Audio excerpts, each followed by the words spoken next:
Hi, welcome to this Kickstarter preview video for a brand new game called Dining with Dracula. This is a new worker placement that utilizes quite cleverly the different worker types system in a very fast and smooth gameplay where you get to trying to impress Count Dracula in order to be the heir to continue his legacy. So what you do is you are invited to his city, you get to do different tasks and repair different souvenir kiosks where tourists pour in from all sides of the world and all sides of the country, trying to get to visit all these legendary places and get to know the history behind Dracula.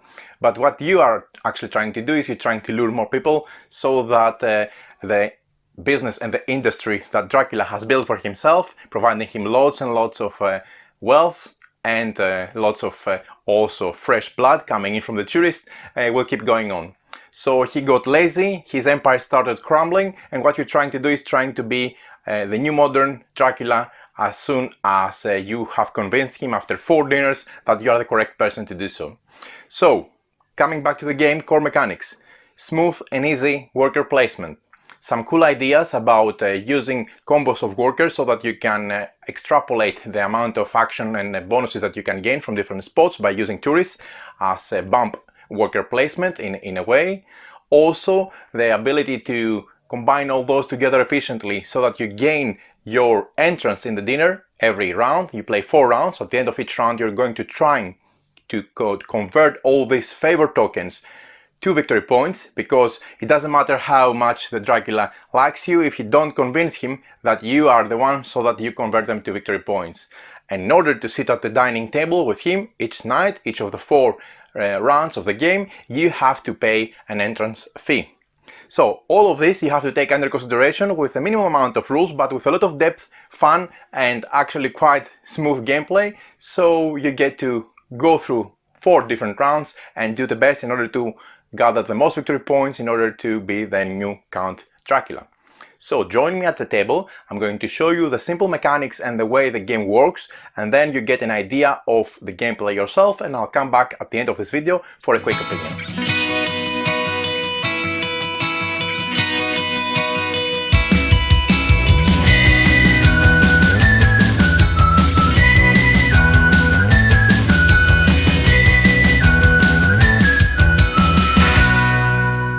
The life of the immortal vampire, staying up all night, avoiding silver bullets and draining the blood from innocent strangers. Glamorous, right?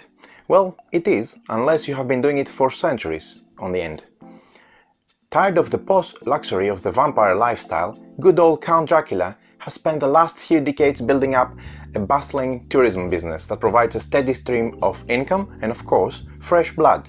After all, nobody will miss a lost tourist or two.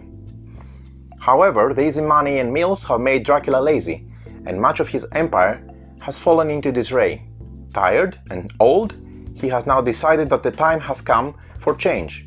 So he called all of his lost grandsons and granddaughters back to the castle where it all started to decide which one has the skills and the mindset to take his place as the new modern count.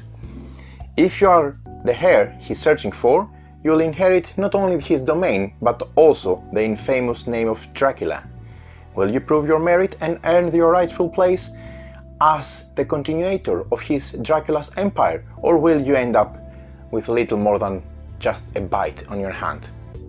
Let's find out by sitting on the table. So keep in mind that this is a prototype, of course, and everything that you see in front of you is prototype material, and I'm expecting that all of it will be super enhanced during the Kickstarter campaign with much more nice looking components. It is a good prototype as it is, but keep in mind that everything is prototype indeed. So, what are you trying to do in this game? In Dining with Dracula, you will be trying to gain Dracula's affection in order to become the next heir to his expansive touristic domain. To gain the upper hand, you'll be collecting various resources throughout the whole town. Of course, all of this takes time, and all of the resources that you need to collect, as well as the different tasks that you have to accomplish and repair different souvenir kiosks that they're located on different locations, takes time. Time is precious, and it is counted here. The game is played over 4 different rounds, each tracked here on this top, let me show you, on this top track here. Each round, 1, 2, 3, 4, has the day phase, which starts here, and then you move to the night phase, where we play 12 hours for the day phase, and then another 12 hours for the night phase, before we move to dinner with the Count himself and try to impress him. After each day is done, of course, we'll have to impress him with bragging about what we have managed to accomplish throughout his domain by repairing all these souvenir kiosks or doing different tasks, which is very important in order to gain his affection. You see various components in front of you, but again, I'm noting that this is prototype material, so keep that in mind. We have the main board. We have numerous resources. You can see that we have wood, stone, brick, beer, donuts, holy water, garlic, sheep, and blood packs. Everything is precious in this game, and you have to collect it and manage it resourcefully. We have also 4 heroes here sitting on the bottom already at the diner table with the Count. Each player is going to get his hero, his dashboard with lots of cubes that are going to be placing on the various locations. We're going to come back to this one in a bit. One dashboard with one specific hero, as you can see here. And the game comes with lots of these heart tokens, which are actually called, I would say, affection tokens. You're trying to gain the preference of the Count. There are numerous tourist cards which have this back. Of course, this is prototype material. They're going to be beautifully illustrated with gorgeous art, and there are already some pictures online for you to see. And that's about it. We also have 9 cards for the various locations that they are listed and numbered throughout the area where the Count lives, starting from 1, 2, 3, 4, then we go 2, 5, 6, 7, 8, all the way to 9, which is the last location. And we're going to come back to this. So, in order to do the setup, what we do is we first initiate the game by putting, again, the turn marker on the first round on the day phase, which would be the first 12 hours, as mentioned before. Then we set the clock at 12, and here is going to be very beautiful because it's going to depict the time wasted or needed for the various tasks the players and the heroes will be taking. So every time you go to a worker slot in order to do a location action, then you're going to move accordingly this dial by indicating that you're wasting time there. We're going to come back with the mechanics later on. Next thing that we do is we take and shuffle the tourist ability cards, which is very useful. We shuffle it and place it next to the board. Now it's off screen just because it's a very big game. And we open 8 of those cards face up, one next to each other. I have it here at the bottom of the board, making a row of tourist cards. Next, we shuffle the gift cards. And these again are prototype, as you can see, and they're going to be beautifully illustrated, depicting various actual things. And actually they are very humoristic as well, but they're going to be shown on the Kickstarter campaign page. We shuffle the gift card deck and give 3 gift cards face up to each player. So each of the players is going to have 3 gift cards trying to complete. Then we separate the different material.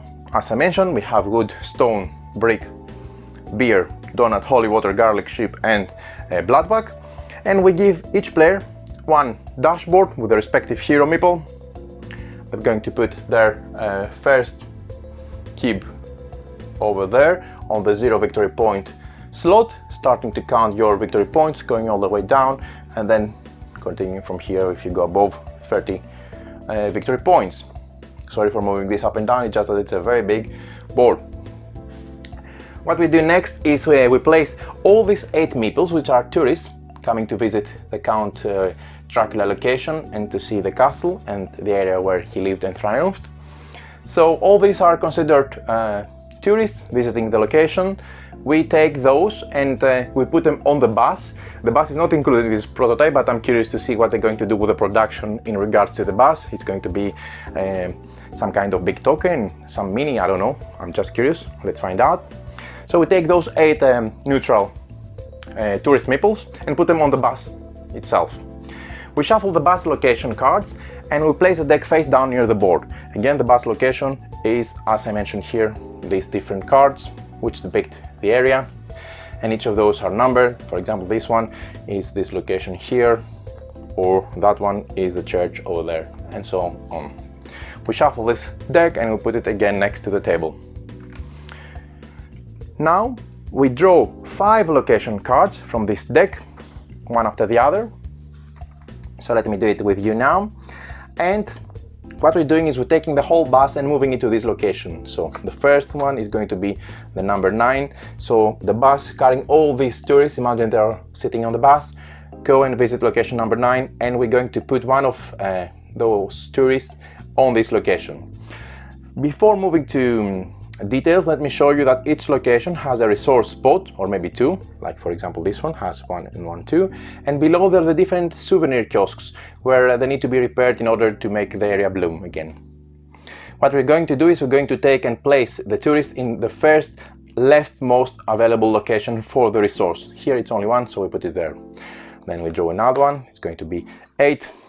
Then I'm going to move the whole bus, put it next there, and leave 1 behind there. Then the next card is number 2, moving the whole bus to location number 2 and putting the third tourist again on the resource slot, which is here for scrap. Here we have 2 slots, so we put it on the leftmost one. This one gives 2 scraps, this one gives 1 scrap, if you check carefully. And the last one is number 1. The whole bus moves here and we put the 4th tourist there. The rest one are still sitting on the bus. Unfortunately, I don't have a bus here because it's a prototype, but imagine there's a bus leaving the 4th one here, and then we draw just another card, the 5th location, and the whole bus moves to the 5th location. You leave the bus there with the tourists on them. If I put them there, maybe it's going to be confusing, but anyway, you get the idea. They're sitting on the bus over there, and this is where we leave. But we don't put 1/5 tourist on this slot here, because that's only for the first 4. And this has finished this setup section, and we turn the deck next to the board. So after the 4 tourists have been placed and we leave the 4 remaining tourists on the bus, we leave the bus on the location indicated by the 5th card. Everything is ready to go. Let's move to the gameplay. There are only 4 days and nights to convince Dracula that you are the best choice for him to make and to gain his favor. Each round of Dining with Dracula, there are 2 distinct phases. We have first of all the day phase and then the dinner phase. Don't be confused by day and night here. The day phase consists of both 12 hours of day and another 12 hours of night.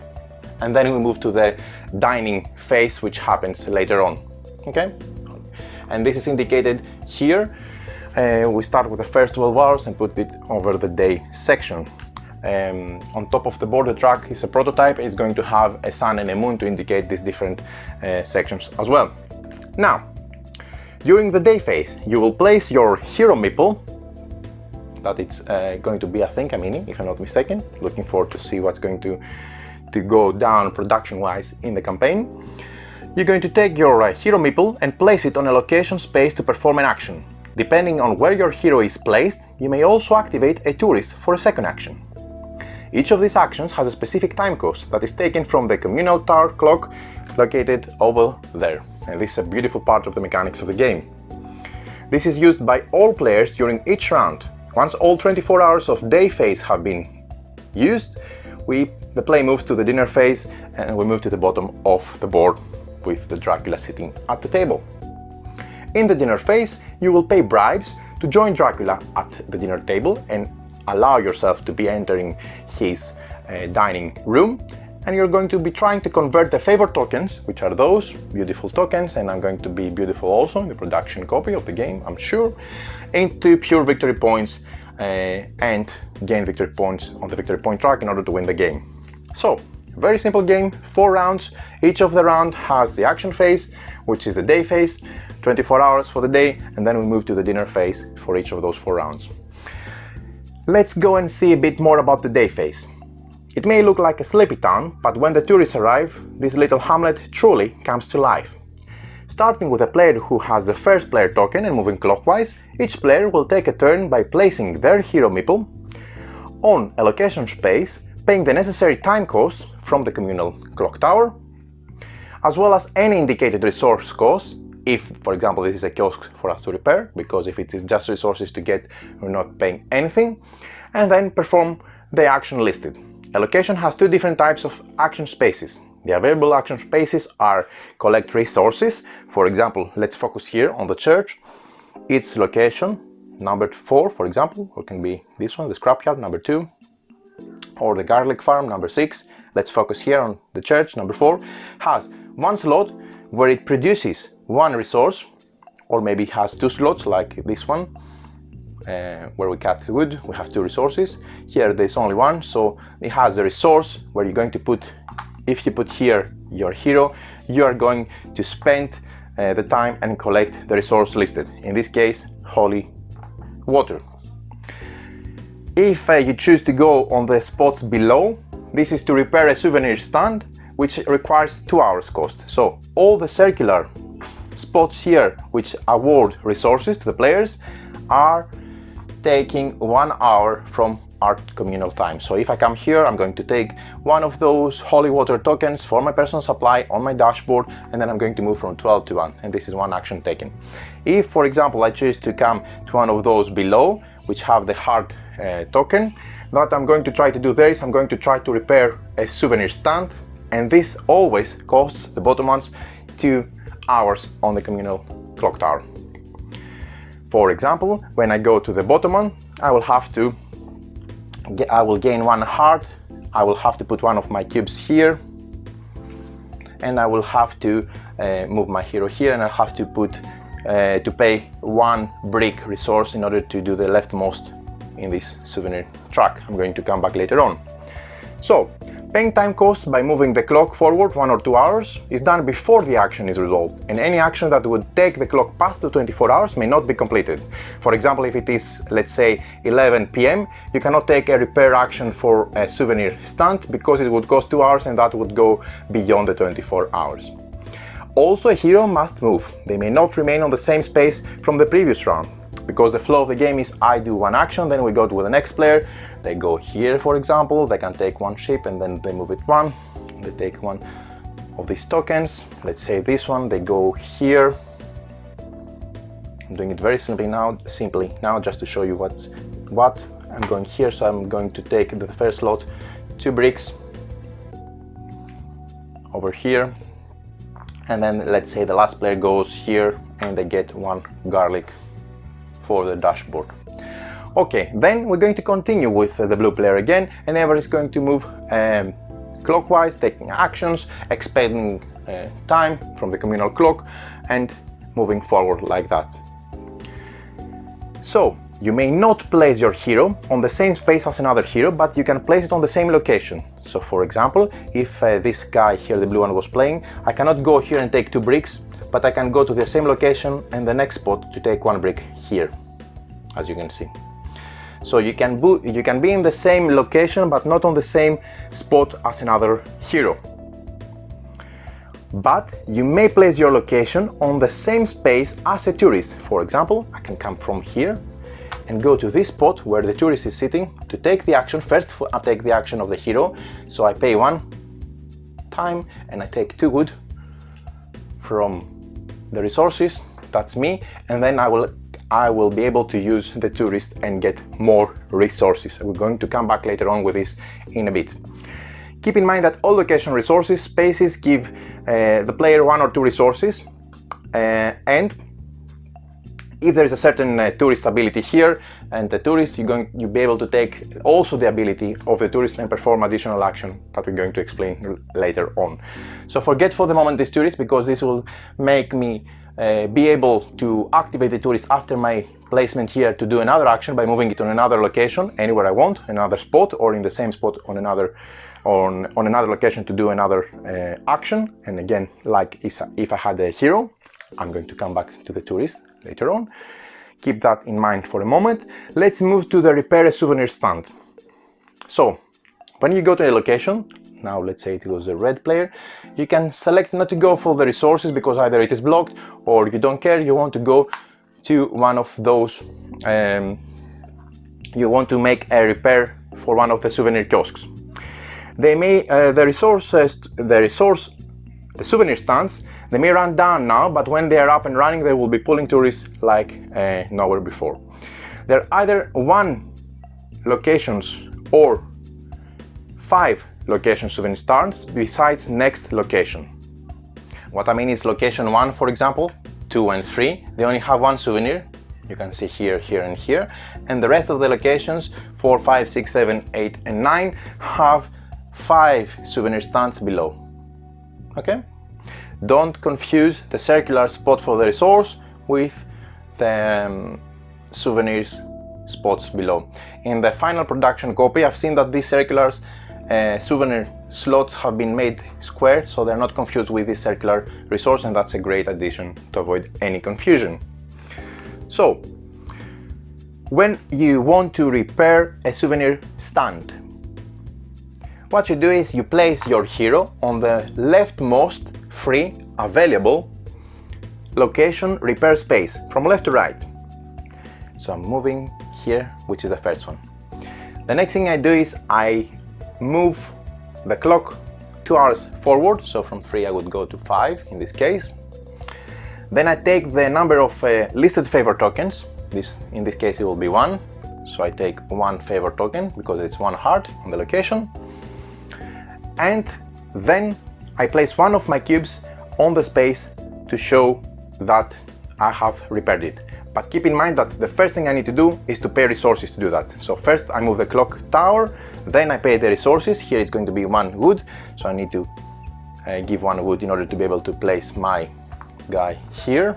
I'm just putting it face down so that you can see. Then I take the listed favor tokens, 1 favor token, and then I move 1 of my cubes from my dashboard on this 1 heart to indicate that it's now sorted. In a future round, let's say this guy was somewhere else, let's say he was here doing something else or whatever. If someone else comes here and they want to take the repair action, they can go to the leftmost free, which is going to be the second. Again, they will have to move the clock tower 2 forward. They will have to pay 2 wood here from their personal supply, provided for the repair. And then what they're going to do is they're going to take 1 heart token because it's indicated 1, and they're going to place 1 of their cubes here, indicating that they have repaired the second souvenir stand in a row. This is very simple, and it's always like that. Once the first 12 hours have been spent by doing various actions or repairing, taking resources, so either taking resources or repairing souvenir stands, then we have finished the first 12 hours. There will be a marker here, I think similar to that, and then we're going to move from, or actually it could be there, I don't know, on top, and it's going to move to the night, the next 12 hours for the night. Still, we're not in the dinner phase, we're just in the day doing actions. Now, souvenir stand bonuses. Repairing souvenir stands can lead to 2 potential bonuses. If you have the majority of a location repaired souvenir stands at the end of the game with at least 2 cubes here, for example, if I have also repaired this one, and this was one of the cases, that would award me 1 victory point at the end. But also, if I were the last player to repair a souvenir stand, like this one, either this one or that one, I'm still the last player to have repaired a souvenir stand, my cube would be to the furthest right, then I'm considered to control the location and I will gain free resources when the new tourist arrives at the location from the bus. Now, talking about tourists and coming to one of the major mechanics of the game, which is how to use the tourists, which is very, very nice.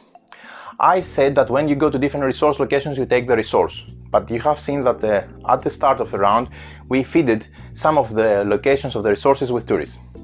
So why are tourists important? Tourists are the bread and butter of Dracula's empire, and once you figure out how best to use them, you'll be gaining resources and repairing souvenir stands like nobody's business.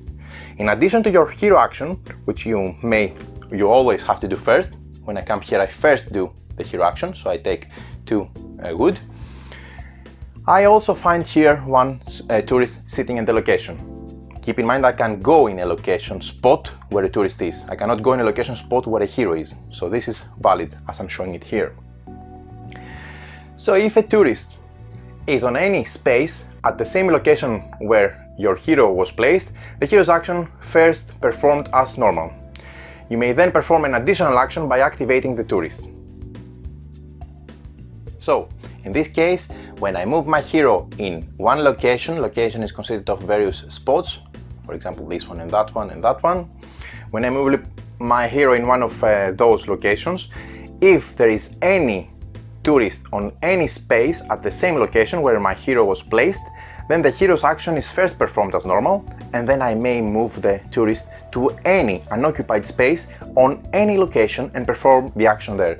So I can take him, for example, and move it, let's say, here, and take one garlic. That will be great because I will do this action plus the tourist action. Other spaces at a location may be occupied by heroes or tourists, but you may place the tourist on any unoccupied space at the location. It has to be unoccupied. So you could have other people here, or if it was a tourist source location here and here, you could have, for example, a hero here, or you could have a tourist here, but you can take, as a result, putting it here and taking one brick. So after doing my hero action, I move my tourist, putting it on another location, doing the action, and I can have at the location other heroes or tourists, but not on the same spot. The spot needs to be free for the tourist to go. The space can be at my current location or any location. So for example, another case, if I placed here, I took two, could perform my hero action, then I can move the tourist on this spot here to take one more wood from the next free location. The second option is if your hero is at the same location as the bus. So let's say we have been here where the bus is, okay? So a tourist may be taken from the bus by paying one donut or one beer. So I can pay one donut or one beer if the bus is at the location 5. So not sitting on resource spots or souvenir spots, just the bus is here with the rest of the tourists that they didn't came off the bus. In that case, I can spend one beer or one donut to take one of those tourists. And again, I can put it on another location to take that action from there. Of course, this may be done in addition to activating a tourist. So, if the bus was here, and if the first tourist was here, when I come here, I can take my hero action, take two logs, take this guy, get him here, take one garlic, and then I can pay one donut or one beer to take another one from the bus and say put it here to take one donut as well. It's up to me. Time costs are paid for both the hero and the tourist actions. So for this case, I would put 1 hour forward for the hero action, 1 hour forward for the tourist doing the donut action, and 1 hour forward for the tourist doing the garlic action. One from the spot and one from the bus. Tourists have special abilities, and here comes the deck of tourists that is at the bottom of the board with 8 tourists facing up from the deck of tourists. When using a tourist to complete an action, players must also activate a tourist ability card. This is done after the space action has been completed. First, you choose one of the face-up 8 tourist ability cards, we start always with 8, to activate. Use the stated ability, and extra resources generated by the tourist ability cards must match the resources produced by the location, unless otherwise stated on the card. And then I flip the tourist card face down, so it may not be used by other players until all 8 cards have been refreshed and have been used, so that we go to refresh them with new ones. So, another example again, let's say I'm coming here with my hero, it's my turn, I take this action, I take one garlic to my supply, spend 1 hour to do my hero action, then there is the tourist sitting at this location, so I can take him and put him on, place him on another location. For example, let's put him here to take some bricks from there, from this area, or scraps we could take from there. Anyway, let's get him to the tavern actually. So I get him to the tavern and I take one beer as well. Okay, and this is my second action. In order to do that, I have to choose one of the hero of the tourist cards that produce this resource, and it's shown here. So I choose one of the face-up tourist cards to activate. I use the ability stated, so I get one more beer. That's it. And then I perform the action and flip the card face down, so to indicate that the tourist has been used for this round. Actually, until all 8 of them have been used. When all of the tourists have been used and the last of the 8 face-up tourist ability cards have been used, no matter how many hours are left on the clock, all 8 have been used and they are discarded, so that we open face-up 8 new cards in order to have fresh supply of tourists. If there are more cards to be drawn, we shuffle the discard pile and gain the remaining to make it up to 8. Once all of the 24 hours of the day have finished, so both day and night, we make 2 rounds of 12 hours, 24 hours, then we proceed to the dinner phase. The dinner phase is something special. Nothing beats a nice filling meal after a hard day's work, unless you are the dinner, of course. After doing the work of the day, it's time to have dinner with Dracula, and the stroke of midnight is here. So this is the dinner table. You can see Dracula sitting at the end of the table. It's us, the players, and we're trying to brag and convince him about all the hard work we have done throughout his province in order to gain favor. So we return all tourist meeples back to the bus, so they all go on the bus token or mini, whatever they're going to use. That at the start of the dinner phase. Then we move hero meeples to the Dracula table on the bottom board. So we take all the heroes and put them at the table, sitting here with Dracula. Starting with the player who had the first player token and played first in this round, and moving clockwise, each player pays the dinner entrance fee and converts favor tokens to victory points. We advance then the round marker to the next round to go to the next round over here on the top of the board. And the first player token moves to the next player to act as the first player on the next round. Each player draws 3 gift cards to replace the completed cards until they have at least 3. So if you completed any gift cards from those, you need to draw so that you can have a full hand of at least 3 gift cards at this section, at this stage. And all tourist cards are shuffled again, no matter how many they were used, and we put 8 new cards face up. All location cards again are shuffled, the 9 location cards for the 9 locations of the main board. And then again we draw 5 to feed the first 4 with 1 tourist, and the 5th one is going to be where the bus stops, like before. Now, what about the dinner entrance fee? You heard me saying about entrance fee. You cannot go and sit at the table and convert precious favor tokens to victory points by bragging to the Dracula if you don't pay the entrance fee.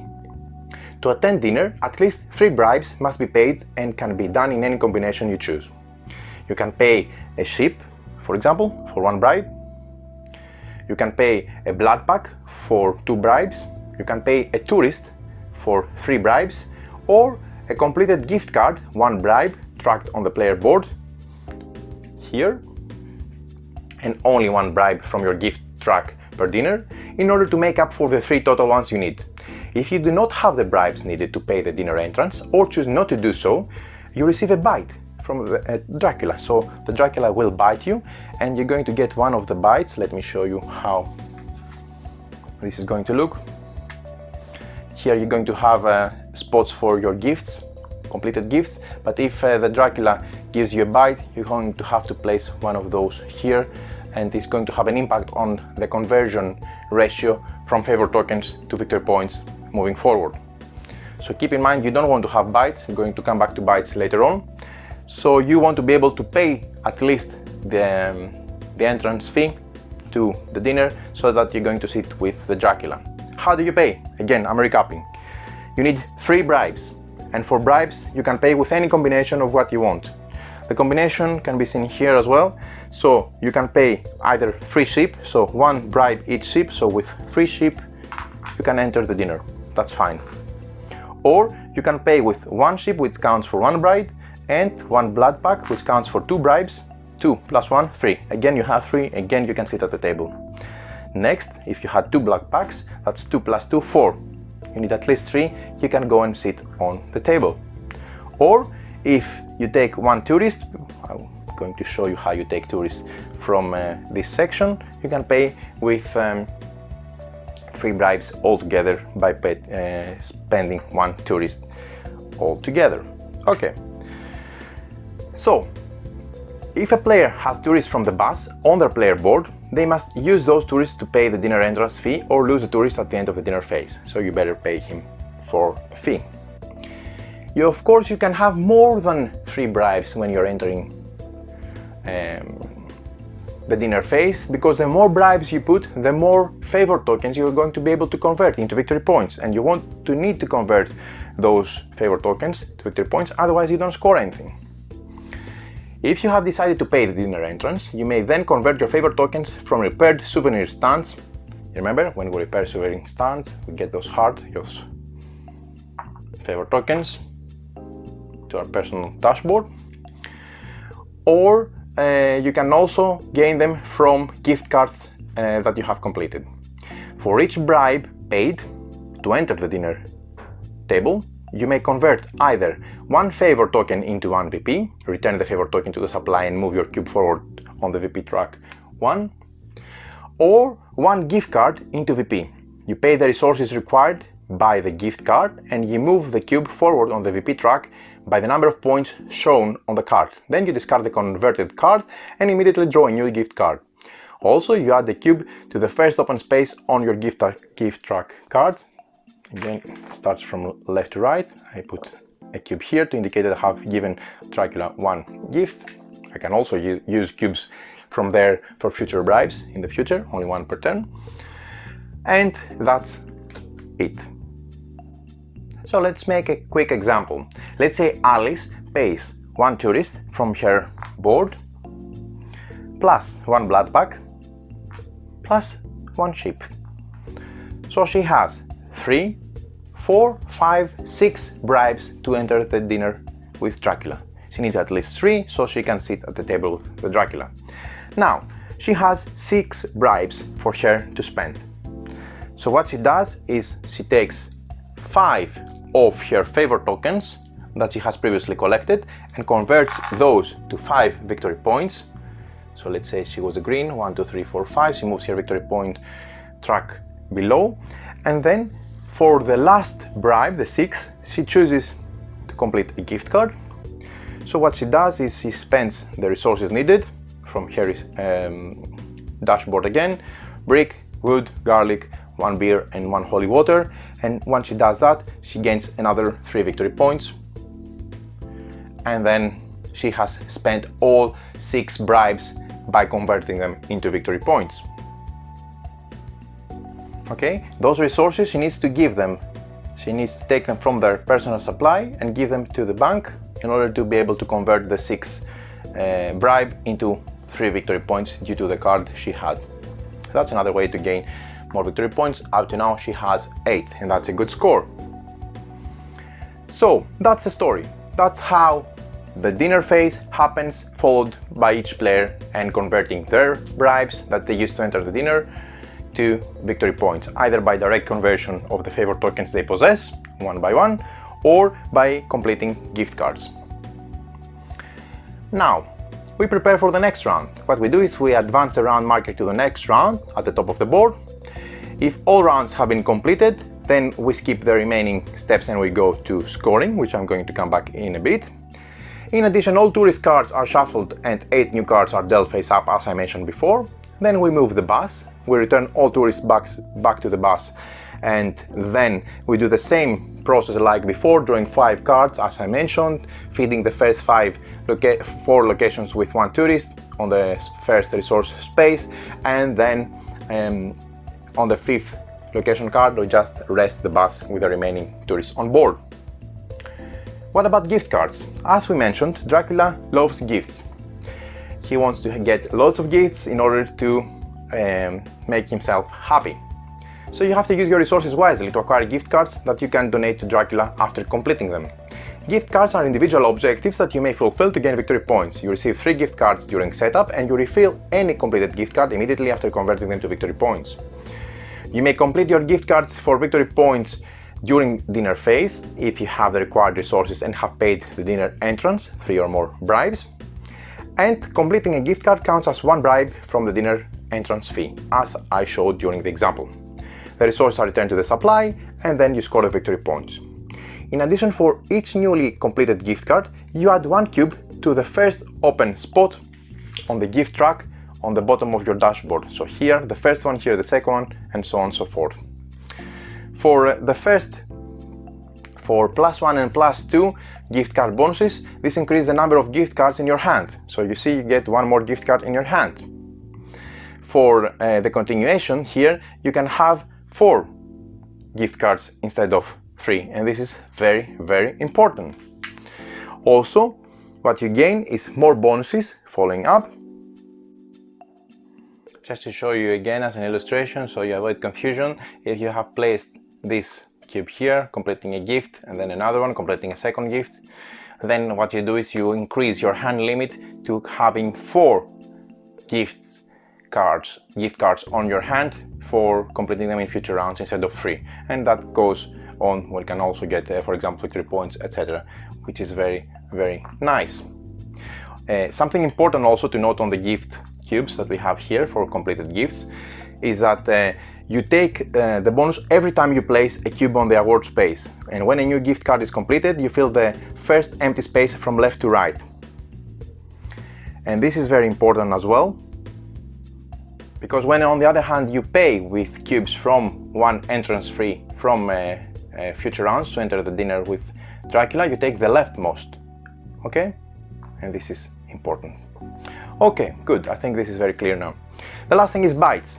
We've seen on the player dashboard that there are spaces for bytes. We can get up to 3 bytes from the Dracula, and we get a byte if we choose not to pay the enter's fee for the dinner, or if we want to have to pay it, we don't pay it because we choose to keep it for ourselves, the resources that is. So, getting bytes from Dracula reduces your ability to convert favor tokens to victory points during the dinner phase. For each byte you have here I have 1, what I do is I have to always lower the total amount that I can convert from favor tokens. For example, if I have 1 byte, I can convert 1 fewer favor token to victory points, for example. So even if I had 4 bribes, if I have in order to 4 bribes to convert, and I had 4 tokens and I wanted to spend all 4 of them in order to make them 4 victory points, because I have 1 byte I can convert only 3 of them, and that's bad because I'm wasting opportunity to convert favor tokens to victory points and score points. So you don't want those bytes here. You can only get up to 3 bytes in total, that's why you have 3 spaces here, and keep in mind that you can always remove bytes during any time on a player's turn by paying 1 garlic or 1 holy water or garlic in order to remove a byte, and then be able to go lower on this track and not waste opportunities. The game end and victory. The time has come. The count has decided. All 4 days have been played, and 4 dinners have taken place with a count, so he knows who's been doing the most work around his valley, so he wants to award the winner. The game ends once 4 entire rounds, both day and dinner phase, have been played, and after the 4th dinner, each location is evaluated in order to see if players gain 1 victory point bonus. In order to see that, we go by each location, 1, 2, 3, 4, 5, etc., all the way up to 9, and we check for the cubes that the players have placed on the souvenir tasks slots here. So, you need to have at least 2 souvenir stands repaired, like here. and the player who has the majority of souvenir stands repaired at the location gains 1 extra victory point. In case of a tie, no one wins 1 victory point for this location, and the same happens for all locations here respectively. So once this is done, all players add up all the victory points that they have collected during the game, plus the awarded majority victory points, and we're proceeding to the final score. The player who has the most victory points is the worthy successor of the Dracula. In case of a tie, if 2 or more players are tied with the highest number of victory points, the winner is a player who repaired the most souvenir stands by placing cubes on the different souvenir stand slots. If still there is a tie, the player who has the most cubes on their gift tracks is the winner on this bottom track here, meaning they have presented more gifts to the Dracula himself. If still tied, the player who has the last cube on the most repaired souvenir stand wins, and if still tied, the victory is shared between all players. And this is how you play a game of Dining with Dracula. So there you have it, this is Dining with Dracula. This is a typical worker placement game which has a sprinkle of freshness with this bump action where we get to use not only the location where you send your hero, your main meeple, your main worker, to do the action, but also if you manage to visit the locations where tourists are there, to bump them to other locations and do additional actions on top of that. What is also fascinating in the game is the fact that you don't just score victory points, you score favor tokens, and you need to be clever enough to be able to gain entrance to the dinner to the table of Dracula every night at the end of every round, in order to be able to convert those favor tokens to victory points and secure your victory at the end after 4 rounds. Also, what I really do like about the game is the fact that you pay for all these resources, for all these actions that you take one after the other, by using time. Time is a common resource that we all spend by progressing the common clock tower, depending on if we do a simple resource collection action which progresses by 1, if we do repair souvenir kiosk, which is a more prestigious actually action type, and you get to award you additional victory points at the end, you progress it by 2. But anyway, regardless of what you do, you're going to make bump and then progress more, depending on if you get to visit the location of the bus where you can buy additional tourists to do your deeds, etc. In any case, the common resource, time, is depleted, and as soon as all the full 24 hours of a full day have finished, then the round ends, and if you manage to do well, you manage to present your bribes to Dracula, so you are awarded entrance to the dinner, and there you will be able to convert your preference tokens, your favorite tokens from the appreciation of the Dracula to victory points and win the game. A very simple design, yet has a lot of combinations, lot of fun. We had a blast playing it, we really enjoyed it. We found that it's above the medium worker placement genre, when you just have to place your worker and just do one thing. This brings something more to the table, which is actually very interesting, unique and fresh. I enjoyed it. I had a refreshment moment when I thought I was revisiting the worker placement genre, which I love, with this interconnected mechanism, which is fairly simple to be fair, but then again you have to combine and cleverly manage your worker placement down the road in order to get the maximum out of your round. Very nice game, very fun, very clever, very good looking. I'm sure that this is just a prototype. Everything is going to be bumped up with all these Kickstarter stretch goals that they're supposed to trying to aim to make it an even better product after the final production is done and after the game is funded. So I'm going to include the description the link where you can follow and find out more on the Kickstarter campaign for Dining with Dracula. Hope you enjoyed this video. I had fun playing it. I really recommend it if you're a fan of worker placement games with simple rules but with a lot of satisfaction and leaving you with a good gaming experience. I think that's one for you, and you better check it out. That's Dining with Dracula.